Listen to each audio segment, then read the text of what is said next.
jornada ao longo do livro de Apocalipse. Na semana passada nós vimos o capítulo 6, e no capítulo 6 o Cordeiro abriu os selos, né? Abriu até o sexto selo, né? Ficou faltando o sétimo. Esse capítulo que nós vamos estudar hoje representa um intervalo, né? Um intervalo, uma paradinha, né? Um parênteses entre a abertura do sexto selo e a abertura do sétimo selo.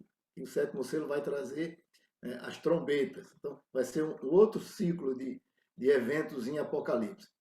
E esse capítulo, ele basicamente mostra a situação da igreja durante os flagelos. E ele vai responder uma pergunta que está lá no capítulo 6, nos últimos versos do capítulo 6.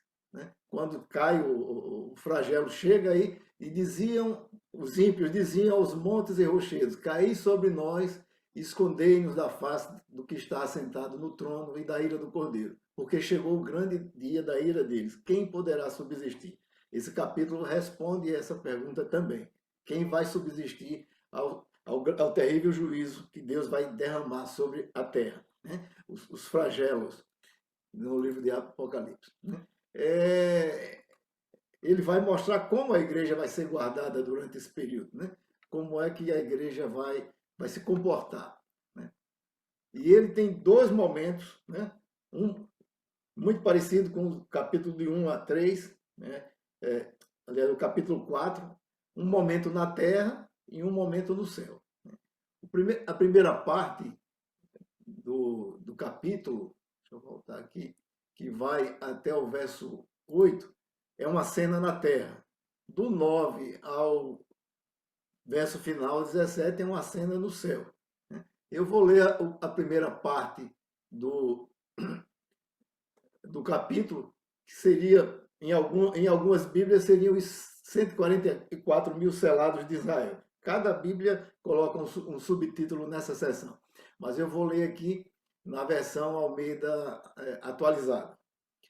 Acompanhe a leitura. Depois disso, vi 4 anjos em pé nos 4 cantos da terra, conservando seguros os 4 ventos da terra, para que nenhum vento soprasse sobre a terra, nem sobre o mar, nem sobre a árvore alguma.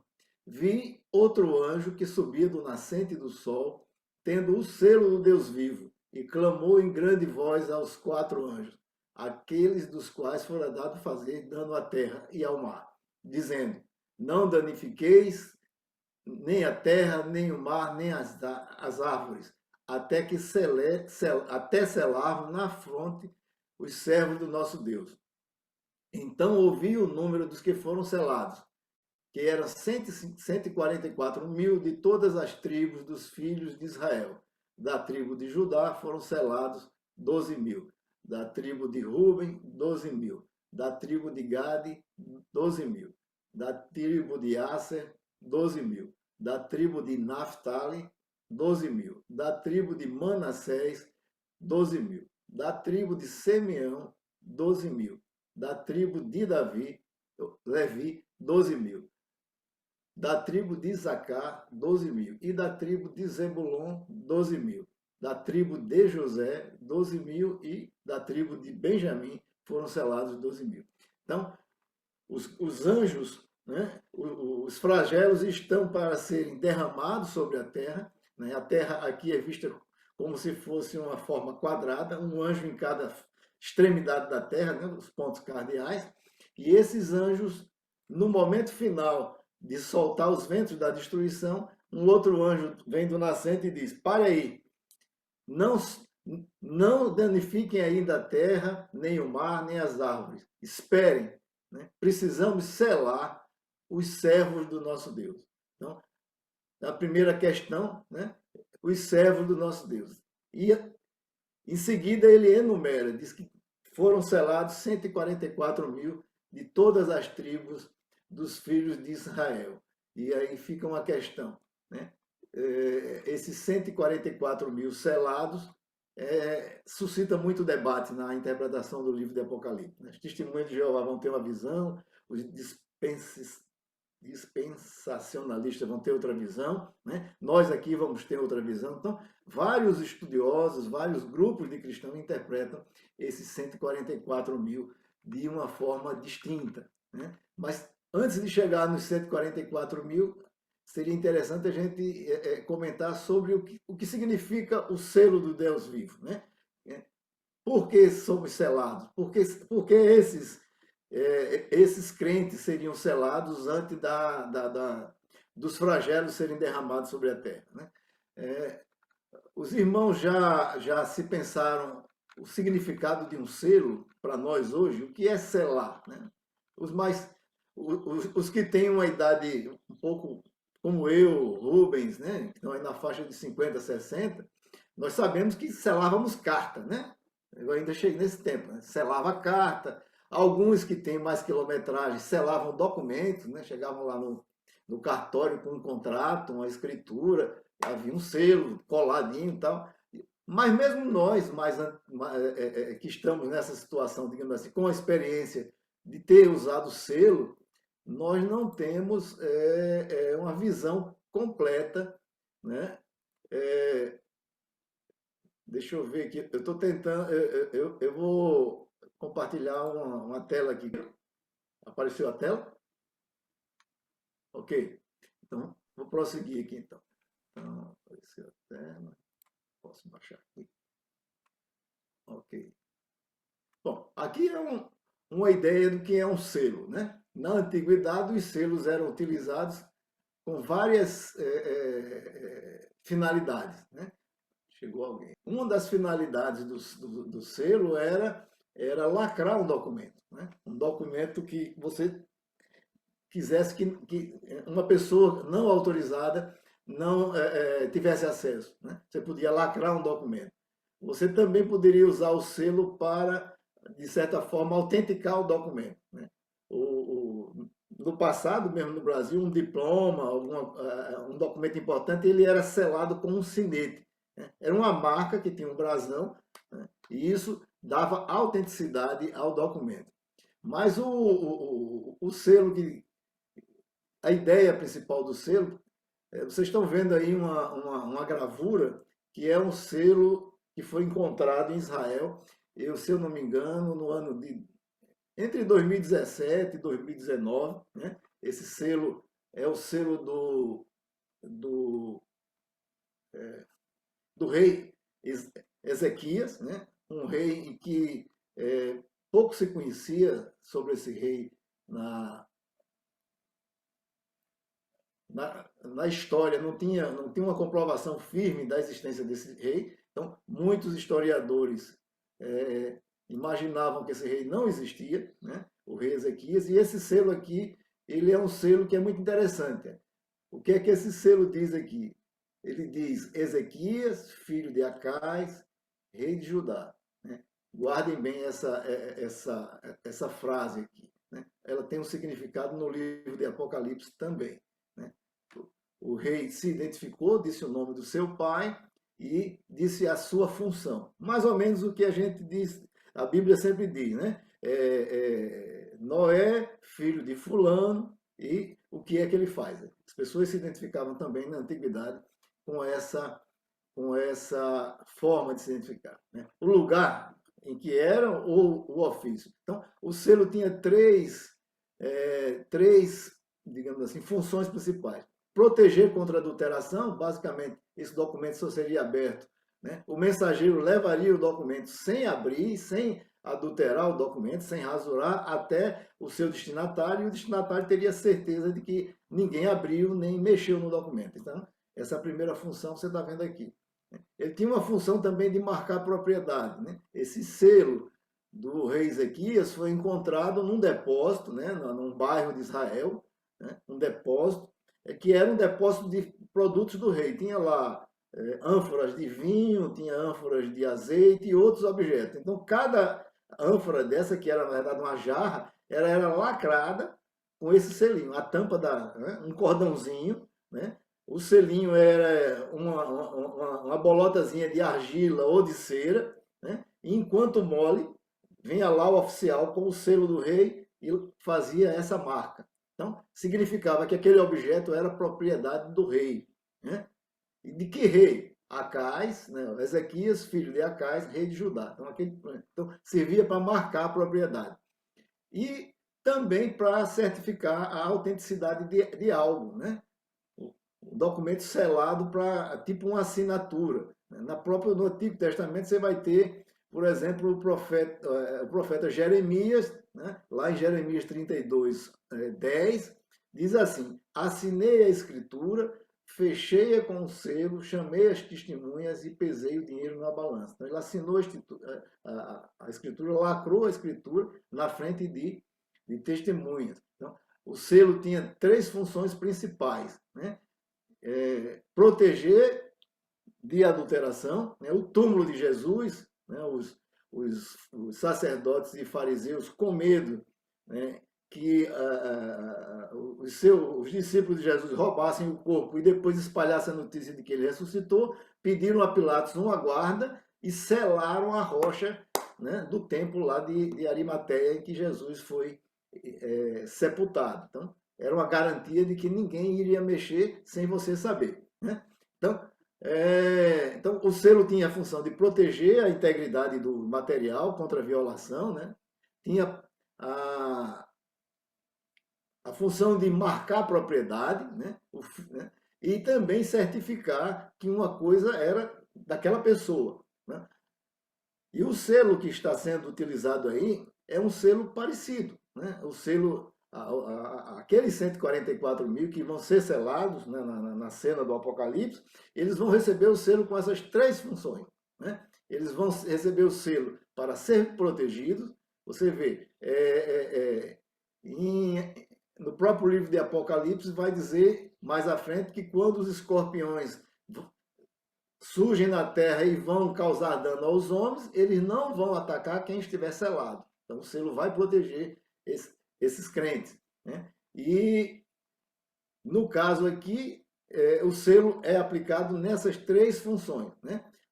Por quê? Aquele que é de Deus, aquele que é escolhido, ele é selado ao longo da vida. João diz lá, em 1 João 5,18, sabemos que todo aquele que é de Deus não vive pecando, antes aquele que nasceu de Deus, Deus o guarda e o maligno não toca. Então o crente é selado, o diabo não tem direito de tocar, porque na antiguidade se selava os escravos também. Não sei se vocês já pensaram, mas no Brasil se usava marcar os escravos que vinham da África com a inicial do seu dono. Primeiro, quando eles eram embarcados na África, eles eram marcados com a inicial do traficante. Seria o selo do vendedor do produto. Ao chegar no mercado de escravos no Brasil e ser vendido pela primeira vez, recebia o segundo selo, que era do proprietário. Quantas vezes ele fosse vendido durante a vida dele, ele receberia as marcas dos proprietários. Então, é uma espécie de selo. O selo que o anjo está dizendo vai ser aplicado na testa. Claro, não seria um selo de cera, seria um selo mais durável, né? Em algumas culturas antigas, os escravos eram marcados também na testa, né? Os escravos do rei. Então, essas pessoas vão ser seladas, né, na fronte, né? E o que significa esse selo, de fato, né? Na nossa visão cristã? Significa que Deus os protege, Deus já os reservou desde antes da fundação do mundo, Deus já os guardou, né? O Filho, né, o selou porque comprou pelo seu sangue. Isso aqui está lá em Atos 20, 28, né? Atentei por vós e por todo o rebanho, sobre o qual o Espírito Santo vos constituiu bispo, para pastoreardes a igreja do Deus, do qual ele comprou com seu próprio sangue, né? O sangue do Cordeiro comprou. Então, é um símbolo de propriedade. E o Espírito Santo também selou aos crentes, porque lá em Efésios 1,13 diz: em que também vós, depois de ouvides a palavra da verdade, o evangelho da vossa salvação, tendo nele escrito, foste selado com o Espírito Santo da promessa. Então, todo crente é selado. O selo o selo que ele está falando aí, é exatamente esse selo, né? O selo do Espírito Santo. Alguns vão interpretar que é o batismo, né? Porque ao longo do livro de Apocalipse nós vamos estudar e vamos perceber que todos os seres humanos serão de alguma forma marcados. Alguns marcados pelo selo do Deus vivo e outros vão ser marcados pela marca da besta. Então, o selo do Deus vivo se contrapõe à marca da besta, né? Quem não é por mim é contra mim. Jesus já disse isso. Então, duas categorias de pessoas vão estar em confronto durante o livro de Apocalipse, né? Os selados com o selo do Deus vivo e aqueles que receberam a marca da besta na testa ou na mão. Isso nós vamos estudar mais à frente. Então, o selo aqui significa, né, o selo do Espírito Santo, ok? Então, a ideia do selo é essa. E agora, quem são os 144 mil selados? Né? Como eu já referi, ao longo da história, muitas interpretações têm surgido, né? Mas uma coisa também interessante, se alguém gosta é mais atento e viu a designação das tribos, né? No caso a designação das tribos, ela está um pouco diferente do que nós costumamos ver, né? Pela ordem do nascimento, as tribos começaria pela tribo de Rubem, né? No nosso caso aqui, começa pela tribo de Judá, né? E outras coisas aparecem, né? Aparece aqui na designação, Judá está como primeiro, isso não é comum, né? Os judeus, quando falavam dos filhos de uma pessoa, o mais velho vem na frente, é o primogênito e assim, o mais novo seria o último.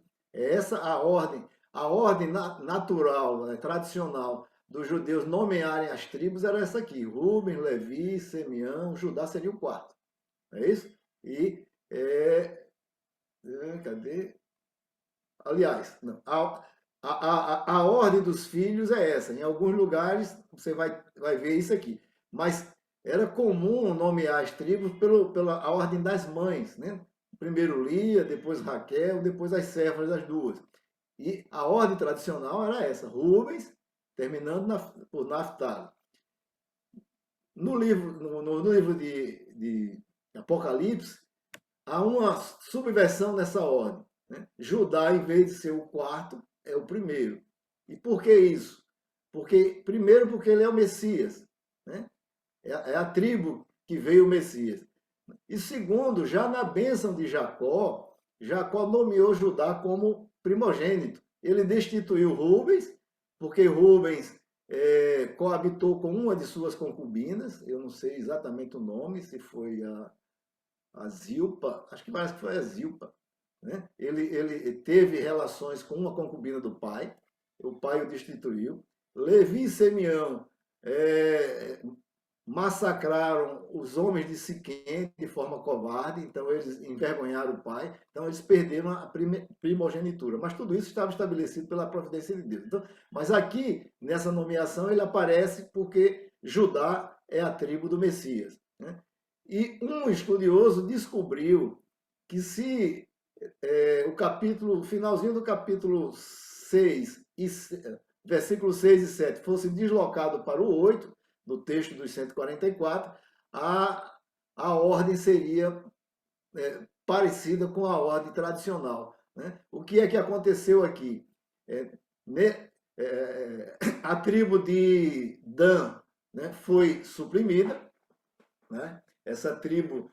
E por que ela foi suprimida? Ela foi suprimida porque, na época, né, da escritura do livro, se acreditava que o anticristo viria da tribo de Dan, né? Quem dá conta disso é Irineu, né? Irineu faz essa crônica de que os judeus da época, os cristãos judeus da época acreditavam que o anticristo viria da tribo de Dan. E aí tiraram Dan, colocaram Levi, né? Tiraram e aí completaram com a tribo de Manassés, né? Então, a diferença na ordem das tribos seria explicada por esses fatos. Então, esse estudioso que disse que se trocasse a posição dos versículos combinaria com a ordem tradicional, ele sugere que um escriba, no início das cartas sendo copiada, um escriba já no início fez essa troca, e isso explicaria porque a ordem das tribos ficou fora do padrão normal. Não seria comum isso, um judeu não escreveria dessa forma, né, sem motivo nenhum. Né? A do Messias está justificado, a de Dan está justificado, mas a ordem de Gad, Axé e Naphtali não estaria. Então, essa seria uma justificativa para essa ordem ter sido alterada. Né? Mas, prosseguindo, quem de fato são os 144 mil, né, que são selados nessa cena na terra do capítulo 7? Né? A discussão é grande, nós não temos tempo para fazer essa discussão aqui, mas, né, o autor que nós adotamos, na linha de interpretação que nós adotamos, vai dizer que esses 144 mil, eles representam toda a igreja, judeus e gentios, né? Toda a igreja. Do mesmo jeito que os 24 anciãos, 12 mais 12, representam a igreja de toda a época, a igreja no Israel antigo e a igreja depois da vinda do Messias, no Novo Testamento. Aqui, os 144 é um número simbólico, né? Não se deve interpretar de forma literal, essa é uma orientação da visão que nós temos. Então, aqui, né, semelhante à cena dos 24 anciãos, nós devemos interpretar aqui esse número de forma simbólica. E como ele seria? Lá é 12 mais 12, né, que dá os 24. Aqui são 12 vezes 12. 12 vezes 12 dá 144. E mais multiplicado por 1000. Né? Seria 12 vezes 12 mais os milhares. Então, esse número representaria, né, representa nessa forma de interpretar a totalidade, né, dos crentes da igreja que está na terra no momento da grande tribulação. Então, a ideia é essa. Esses são os crentes que estariam na grande tribulação. Eles são selados, né, antes da grande tribulação. Combina com o que Jesus Cristo disse, né, que o evangelho do reino será pregado a toda criatura e depois disso virá o fim. Então, a ideia aqui é que o evangelho é pregado, né, antes da grande tribulação, e quando ele é pregado, vem a grande tribulação e depois o fim dos tempos. Né? O que a gente está vendo aí é essa cena. Então, segundo essa interpretação, seriam essas 12 tribos, na ordem que elas estão, representam a igreja que estará sobre a terra durante a grande tribulação. Né? E reforça isso a segunda parte do capítulo, que diz: esses são aqueles que vieram da grande tribulação. Uma outra coisa também é que a gente tem que pensar que na cabeça do apóstolo João, né, não haveria muito para o Senhor voltar. Ele já estava esperando a consumação. Os apóstolos tinham essa ideia de que o fim estava próximo. Então, para João, ele estava vendo a segunda geração de cristãos, né? A primeira geração já estava morrendo, que era dele, ele estava vendo a segunda geração, formando a segunda geração, que estava praticamente desde o início da igreja até aquele momento sofrendo tribulações, em maior ou menor grau. Né? Para João, talvez nem tivesse uma geração próxima, aquela geração já fosse assistir o fim. Né? Então, para João, já não teria 2000 anos a mais. Então, na cabeça do apóstolo João. Então, para os crentes da época, a mensagem era muito imediata, né? Ia acontecer logo. Então, os 144, nessa visão, representam Israel, sim, né? Todas as tribos de Israel, mas o Israel espiritual. Né? Paulo fala sobre o verdadeiro Israel, que não é aquele de carne, inclui o de carne, mas não é só o de carne. Né? Lá em Gálatas 3, 7 e 9, não vou ler, Efésios, Romanos, né? Ele vai falar do verdadeiro Israel de Deus. Então, esses 144 representam toda a igreja, né? Que sofre tribulação. Antes de passar para a segunda parte, seria interessante a gente já fazer algum debate né? Eu acho que seria bom. Rubens, tem alguma coisa a acrescentar, Rubens? Não? Alguma dúvida nessa parte? A gente passa para a próxima e depois faz uma grande discussão. Podemos? Saulo, Sim? Saulo, então, a resposta àquele questionamento do final do capítulo 6 são exatamente esses selados aí do capítulo 7, né? Só quem vai poder subsistir aos flagelos, né? Vai ser exatamente essas pessoas.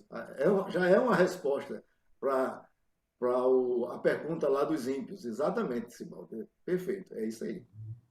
Deixa eu ver aqui, então, vamos lá. Então, recapitulando. Entendemos? Só há alguns autores, inclusive há milenistas, que fazendo essa interpretação desse capítulo como um todo, eles dizem assim, os 144 mil seriam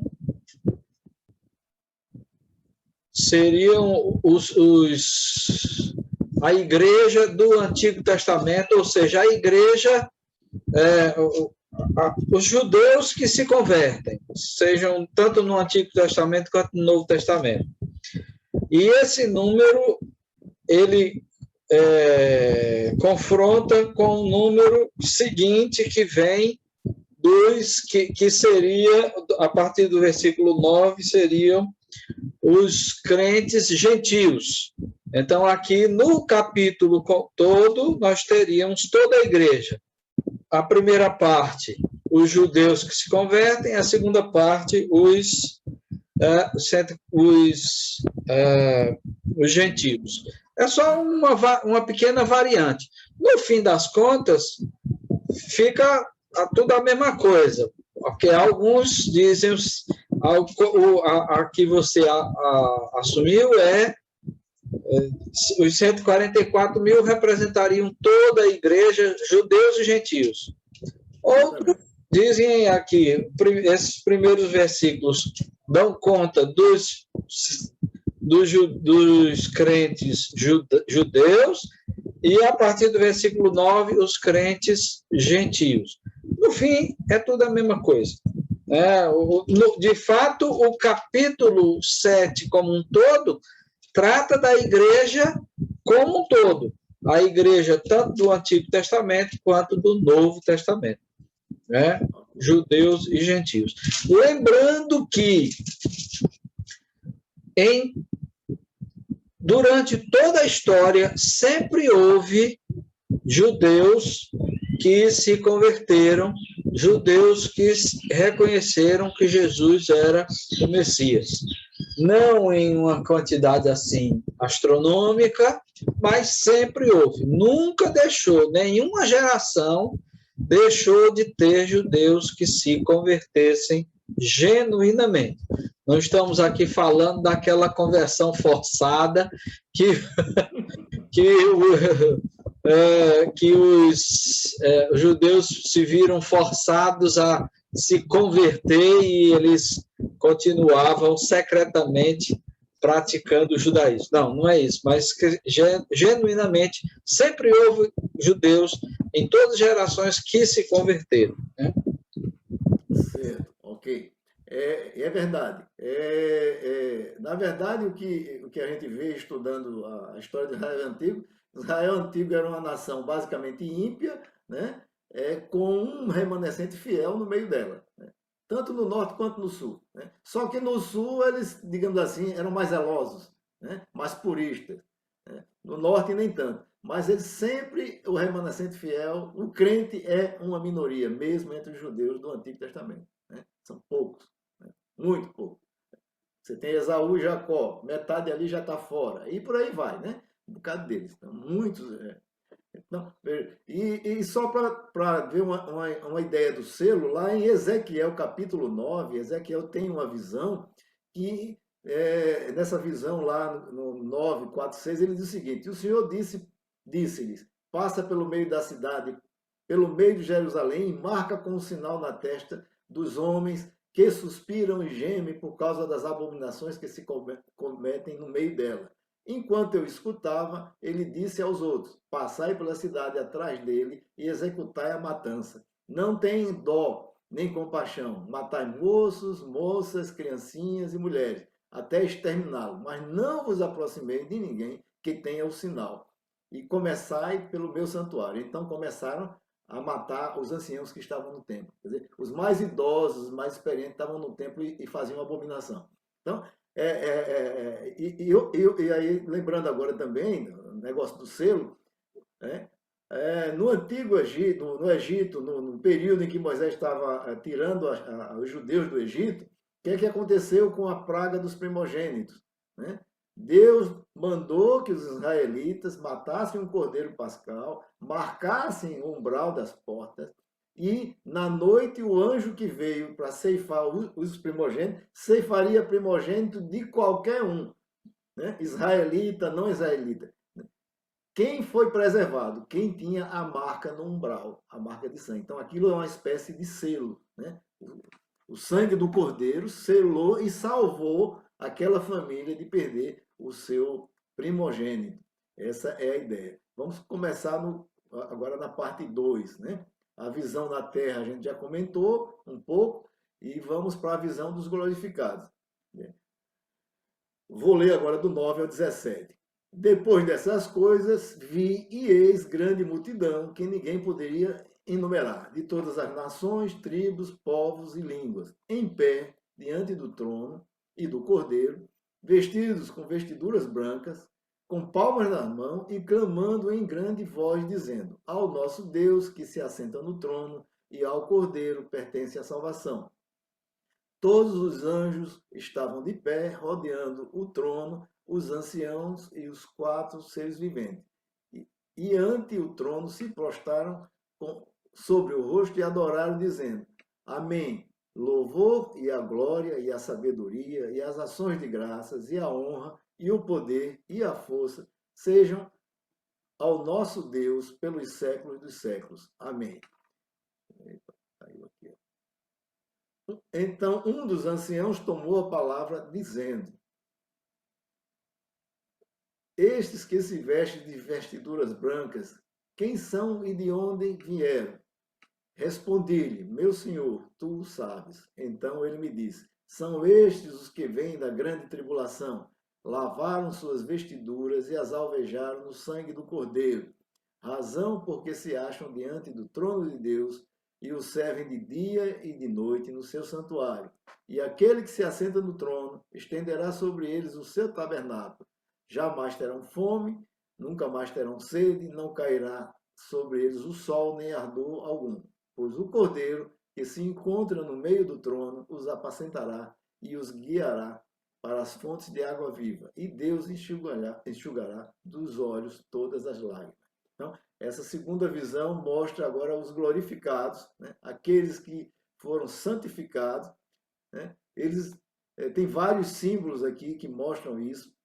A vestidura branca, né? É pureza, é justiça, é santificação. Então, aqueles que estão... E eles se santificaram como? Eles lavaram suas vestes no sangue do Cordeiro. Então, a ideia aqui é que eles pertencem a todas as tribos. Então, esses aí é uma nova visão também de toda a igreja, né?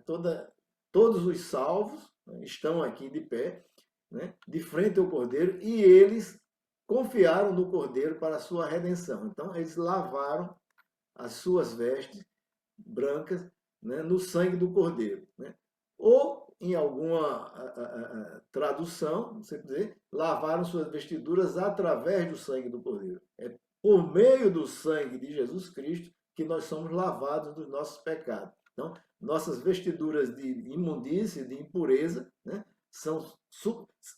nossas vestes imundas são trocadas por vestes brancas, limpas. Quer dizer, nós temos nossos pecados perdoados, somos purificados de nossa impureza. Né? E isso foi através do sangue do Cordeiro, né? E não foi por mérito nosso. Né? Eles tiveram suas roupas, não é que eles lavaram suas roupas. Algumas traduções dão a ideia de que esses que vieram da grande tribulação, eles foram lá por iniciativa própria, como nós fazemos com nossa roupa suja e lavamos. Na verdade, as roupas deles foram lavadas, né? Alguém fez isso para ele. Essa é a ideia, né? Então, a lavagem e branqueamento significa a vitória sobre o pecado em função, né, da obra expiatória de Jesus, né? E isso acontece no momento da conversão, quando cada um de nós, né, por meio do Espírito Santo, o Espírito aplica a obra de Jesus à nossa vida e nós somos santificados e selados com o selo do Espírito Santo nesse momento, como diz Paulo, né? Saulo, pegando um gancho aí no que você falou, da voz passiva, que eles tiveram as suas vestiduras lavadas, da mesma forma aconteceu com a selagem. Ninguém pediu para ser selado. Deus é que disse, olha, vocês vão e selem. Ou seja, Deus estipulou aqueles que seriam selados, aqueles que são selados.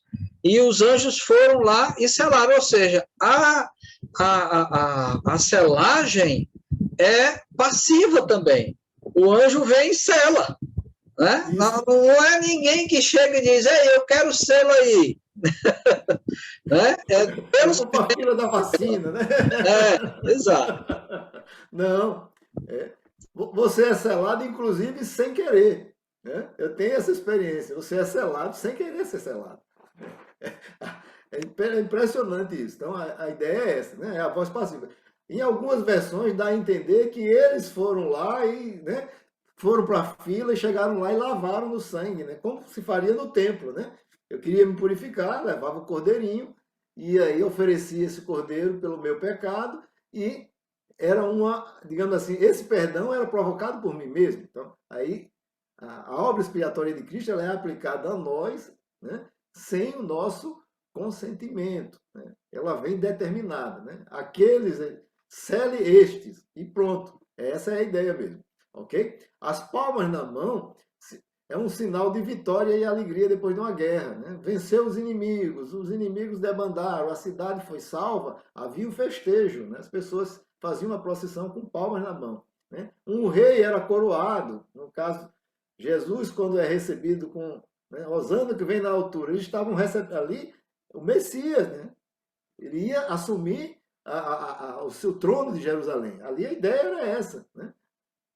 As pessoas com palmas, né? Bendito que vem em nome do Senhor. Essa é a ideia. E o que é que eles clamam aqui, completando o raciocínio? Ao nosso Deus que se assenta no trono e ao Cordeiro pertence a salvação. A salvação não foi conquistada, né? A salvação nos foi concedida, né? A eles pertence a salvação, não a nós. Nós recebemos gratuitamente. É uma declaração do reconhecimento da graça de Deus sobre essas pessoas, né? E agora eles, né, participam da grande congregação, a congregação ampliada, agora não tem só os anjos e os 24 anciãos, você tem agora todos os remidos, né, que vieram da grande tribulação. Após a grande tribulação já é o fim, então é o juízo final, então eles sobem, né, e agora eles estão no louvor perfeito. Né? Lá no capítulo 12, capítulo 5, né, houve um louvor ao Cordeiro, lá em 5:12, né?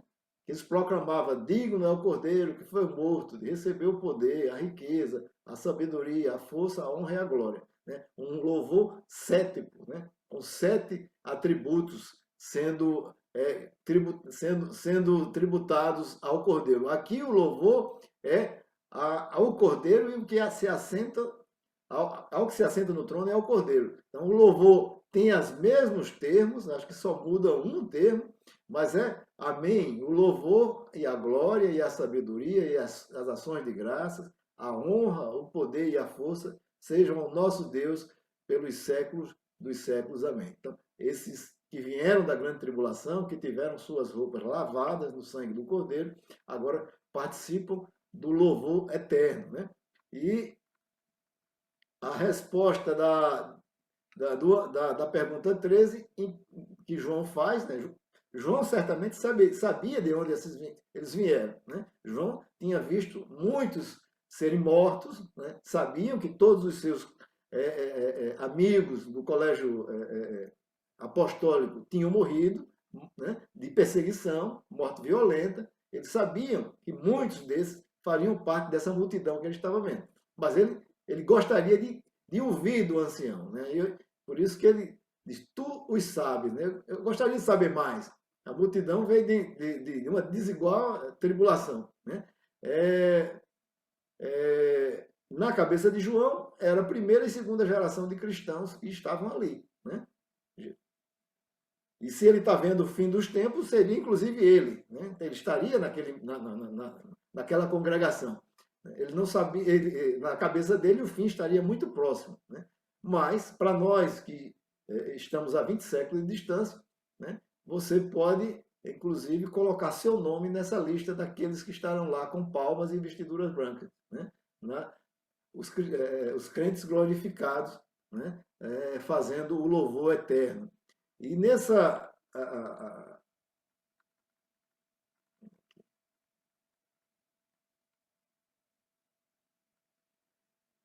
Na última parte,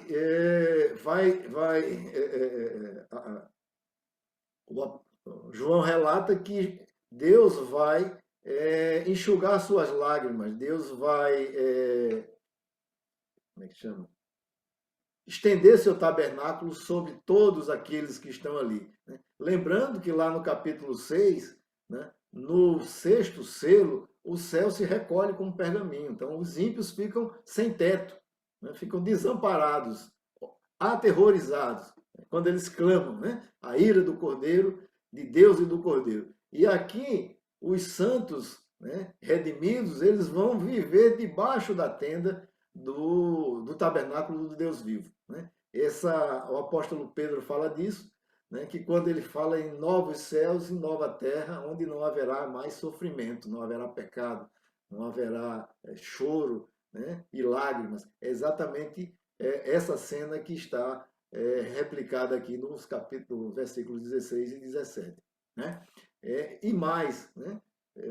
O final dessa cena, ela relembra uma profecia de Isaías 49:10, né? Que lá ele vai dizer, não terão fome, não terão sede, né? Nem o calor do sol os afligirá, porque o que se compadece deles os guiará e conduzirá aos mananciais das águas, né? E aqui a gente sabe que é as águas vivas, né? E Davi diz isso, o Senhor é meu pastor, né? Me conduz às águas tranquilas, aos pastos verdejantes. A ideia desses profetas, todas é a cena da bem-aventurança, né? O Messias, o guiando. Então, o Cordeiro é quem guia o rebanho, né? Para essas águas da vida, né?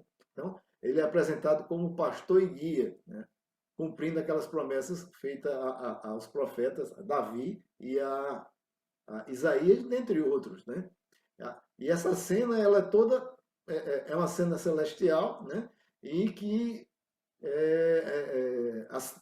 nos textos que se seguem, vai ser descrita a Cidade Santa, né? A glória da Cidade Santa, né? Então, esses glorificados estão já ali no que nós costumamos chamar de as bem-aventuranças eternas, né? Essa é a mensagem desse texto, né? E só para recapitular, né, uma deve ficar na nossa memória, é que a igreja não vai ser poupada da grande tribulação. A grande tribulação é missão da igreja, é um encargo da igreja, né? Aqueles que estarão nos fins dos tempos, eles vão sofrer a grande tribulação, né? A grande tribulação é uma forma de Deus aperfeiçoar a sua igreja. Então, Deus não poupa da tribulação, mas Deus poupa dos flagelos. O pastor Leandro Lima, né, na sua exposição desse capítulo, ele diz que ele mostra para nós, né, 5 grandes ensinamentos. Primeiro, que Deus sela o seu povo. Segundo, que Deus lava e purifica no sangue do Cordeiro os que foram selados, né? Deus não poupa a igreja da grande tribulação. A grande tribulação é para a igreja do Senhor Jesus. Mas Deus poupará a igreja dos flagelos. Porque os flagelos, eles são para o mundo ímpio, né? E que Deus prepara um lugar, novos céus, nova terra, onde ele se estenderá seu tabernáculo sobre o seu povo. Esse seria o resumo desse capítulo, né? O conforto que esse capítulo nos traz. E aí a gente abre para algumas perguntas, comentários, né? Dúvidas. Vamos ver o que é que a gente tem para debater. Palavra com os irmãos. A gente entende que essa selagem, né, é uma forma assim, de mostrar a propriedade do Senhor, né? E que em Israel houve, né, na libertação lá do Egito, essa selagem serviu para proteger, né? Aí você falou agora aí que a igreja vai passar pela grande tribulação. No caso, a gente vai ser preservado de alguma forma ou vamos também sofrer como os crentes estavam sofrendo na época de João? Pronto. A confusão aí é lícita, eu também tive esse problema, que é o seguinte, a gente confunde grande tribulação com os flagelos. Porque lembre-se, a grande tribulação, ela vem do mundo, o anticristo e o diabo, né? Mas os flagelos vêm de Deus. Então, a grande tribulação é o diabo e seus associados oprimindo a igreja. E os flagelos é o juízo de Deus dando a paga para eles, o que eles merecem por terem oprimido a igreja. Então, a tribulação é para ser vivida pela igreja. Deus não livra da tribulação, ele livra dos flagelos. Entendeu aí o selo? O que é? Como lá no Egito, né, ele livrou das pragas. Né? Os israelitas não sofreram com as pragas, não perderam seus primogênitos, seus animais não morreram, mas eles estavam sendo oprimidos. Eles estavam debaixo de tribulação, mas não estavam debaixo de juízo. Entendeu?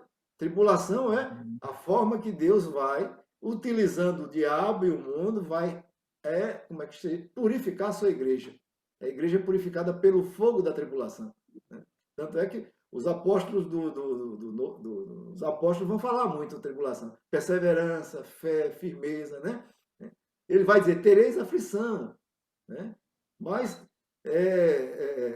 eu não peço que o tireis do mundo, mas o livrais do mal. Então, a igreja não é do mundo, mas ela está no mundo, ela tem uma função no mundo. Né? E essa história do selado, o diabo não toca, eu conheço isso de forma bastante pessoal, mesmo quando eu era incrédulo. Eu já falei para os irmãos aqui como funciona. E meu pai, que não morreu, assim, pelo menos não se declarou crente, ele dizia, olha, feitiçaria, olhado, isso aqui, só pega em pobre e besta, não pega em rico e crente. Nunca vi um crente sofrendo macumba.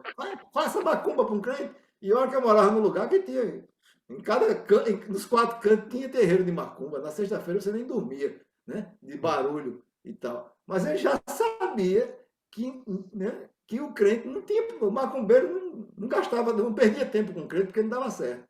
Então, o crente é selado, é protegido. E nós sabemos disso na prática, né? Nós sabemos disso. Entendeu? Então, essa é uma experiência que eu já sabia antes. Aqueles que são de Deus, o diabo não toca. E toca com a permissão de Deus, como Jó, né? Mas não toca a seu bel prazer, não. Ok?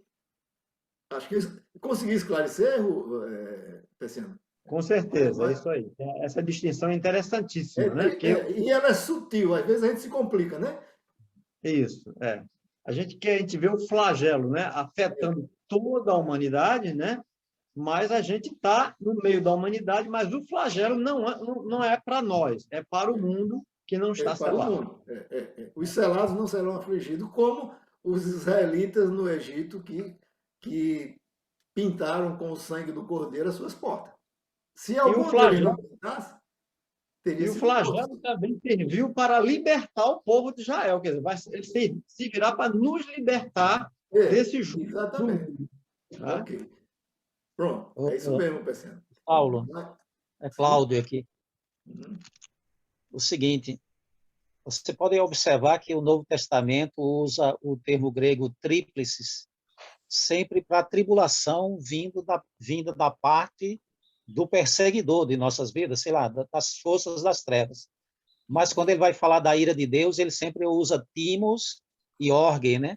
Que são termos gregos para ira de Deus. E dessa forma, a própria Bíblia vai fazendo a separação entre uma coisa e outra.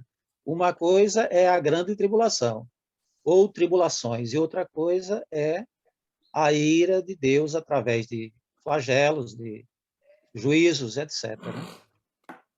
Exatamente. E que a ira de Deus, ela começa com os flagelos e ela termina com a condenação eterna. Né? Então, ele nos salva da ira, nós estamos selados e protegidos da ira de Deus. Né? Isso. Por isso que ele está mostrando lá, quem pode subsistir? Aqueles que vieram da grande tribulação, porque tiveram suas vestiduras, né, alvejadas no sangue do Cordeiro. Esses estão livres dos flagelos e da condenação eterna, a bem-aventurança eterna. É exatamente essa a ideia. Uma outra coisa bem interessante sobre esse capítulo 7 é que ele, nesse capítulo 7, ele retoma toda a história entre a primeira e a segunda vinda. Veja que ele começa com uma visão da igreja na terra, né? A igreja sendo selada. A igreja sendo selada. E o capítulo termina com uma visão no céu, a igreja gloriosa, ou seja, toda a história da igreja que está sendo contada aí. A igreja é selada, é protegida, é preservada, passa pela tribulação, mas não tem a condenação eterna. Ao contrário, ela tem a glória eterna. Então, o capítulo 7, ele faz um resumo da história da igreja, desde a selagem, né, pelo Espírito Santo, até a glória final. Mais uma vez, reforçando que a nossa opção por essa leitura, por essa abordagem do Apocalipse como um livro escrito em ciclos é a melhor abordagem, porque ele está sempre contando a mesma história sob ângulos diferentes. Exatamente. No livro... Outra dúvida aqui rápida. Sim. Sobre esse, eu fiquei meio confuso, porque ele especifica aqui no versículo 4, 5, aqui em diante, sobre as tribos de Israel, né? Ele fala especificamente 144 mil de todas as tribos de Israel, né?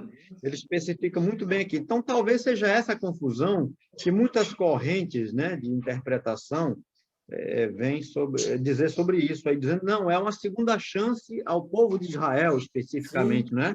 Sim, sim. Eu acho interessante que ele especifica de cada tribo, ele coloca lá a quantidade que foi selada, né?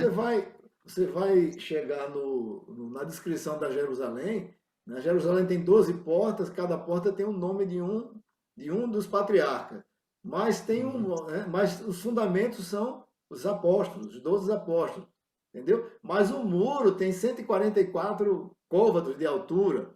Então, a figura é a igreja toda, né? Porque nem todos, Paulo vai dizer isso, nem todos os que são nascidos do sangue de Abraão são filhos de Abraão. Filho de Abraão é todo aquele que creu em Cristo, todo aquele que esperou o Messias, né? Então, é a história entre o Israel carnal e o Israel espiritual. Nós fomos enxertados na família, na oliveira verdadeira. Filho de Abraão é todo aquele que tem a fé de Abraão. Pronto, entendeu? É o que Paulo diz em Romanos.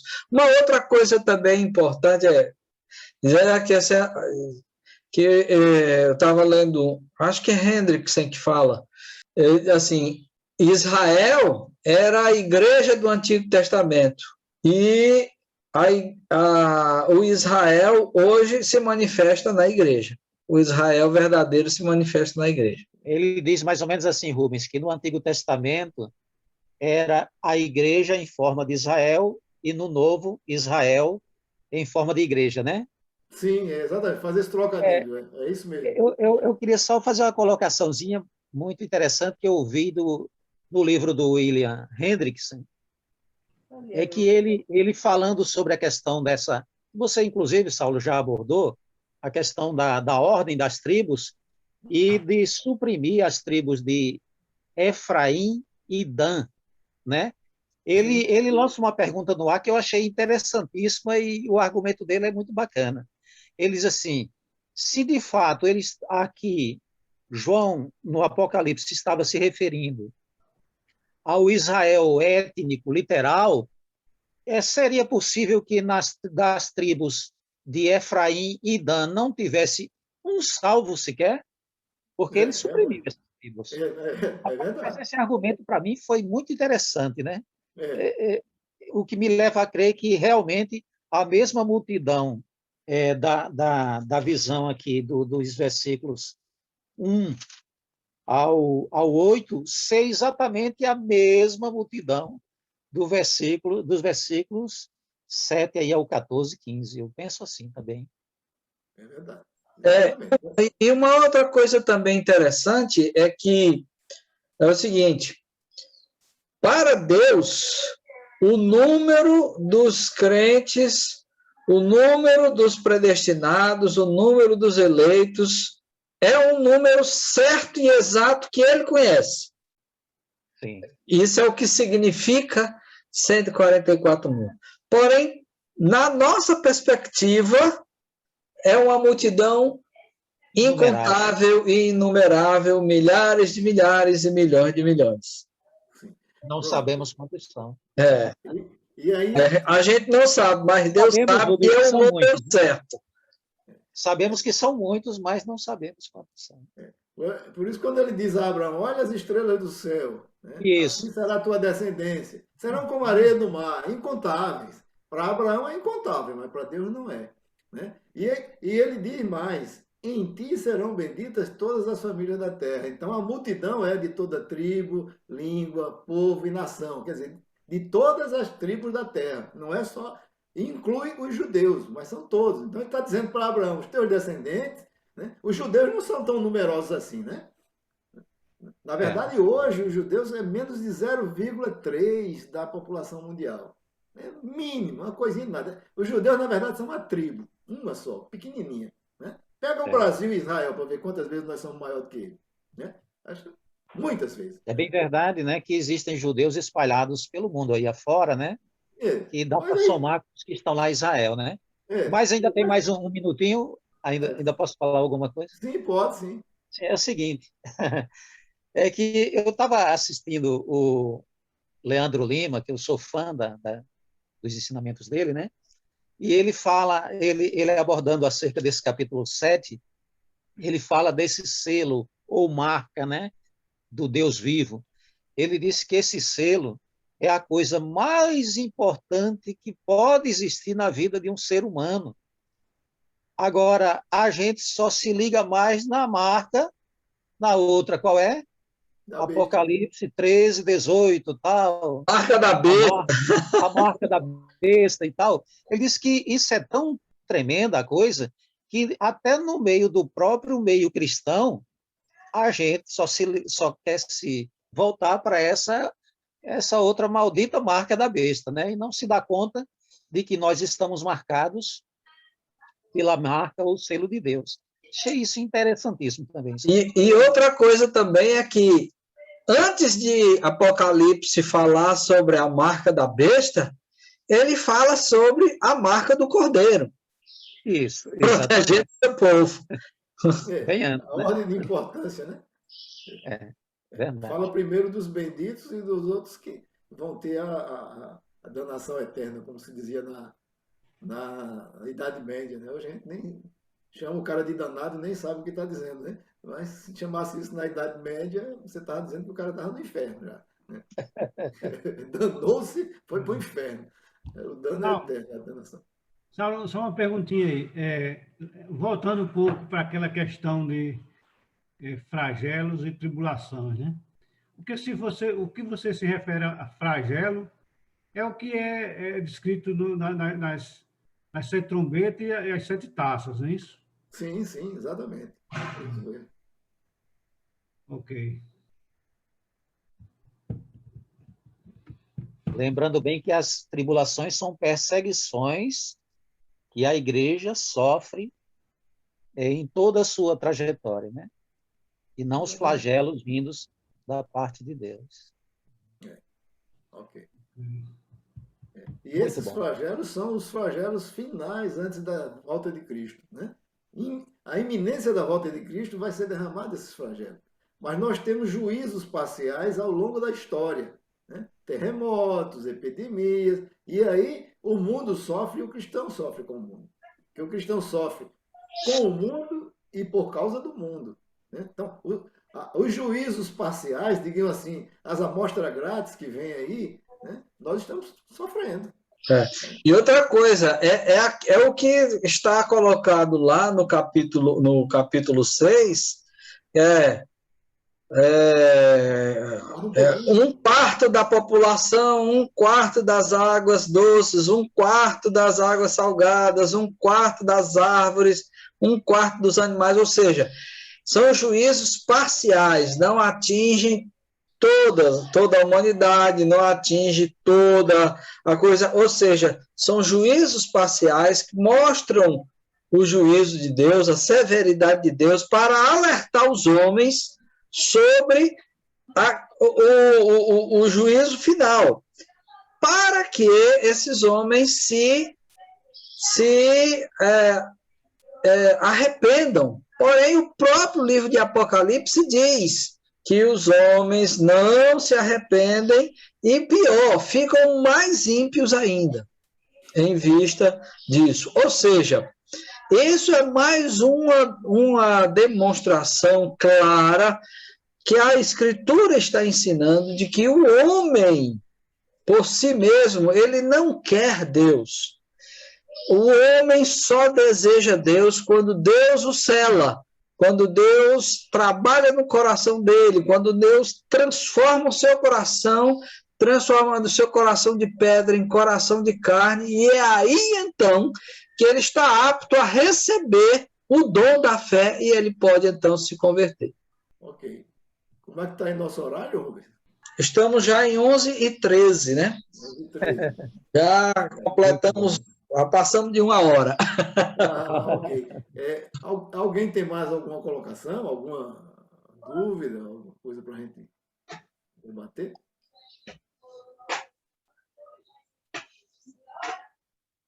Acho que não, né? Parece que...